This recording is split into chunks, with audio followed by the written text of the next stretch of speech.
Just on that, Eoin Ó Broin, the accusation that you have been changing your policies here, and I mean, listening to some of those groups protesting outside the Dáil on Thursday, they were shouting Sinn Féin traitors. Whatever you've done on immigration, it hasn't changed their minds.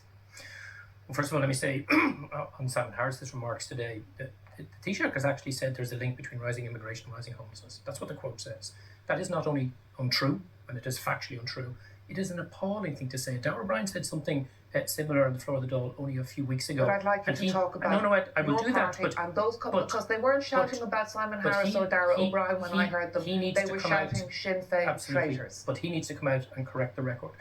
Sinn Féin has set out our position very, very clearly. We need an international protection system that is human rights based, that is fair, that is efficient, and ultimately that's enforced. We've set that out in quite some detail because people were saying that we weren't giving enough detail. We've given that, and it's up to voters to decide if they support us or not.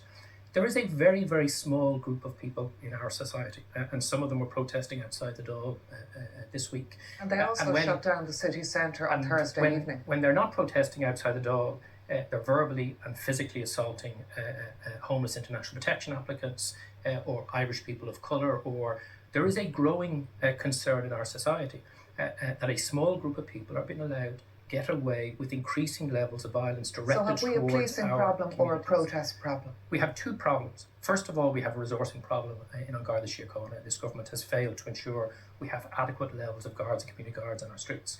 I do think what the RT primetime shows is there does also seem to be a problem in terms of the strategic direction in policing of some of those protests. People have a right to protest. People have a right to protest peacefully, to raise whatever their concerns are. But physically and verbally and racially attacking people because of the country they come from, the colour of their skin, or whether they're fleeing war or persecution is not acceptable. Okay. As a society, we have to deal with it. But that means An Garda Síochána need to have the resources and need to have the proper strategic direction on the streets to get that situation under control. On the policing issue, and we have heard the Taoiseach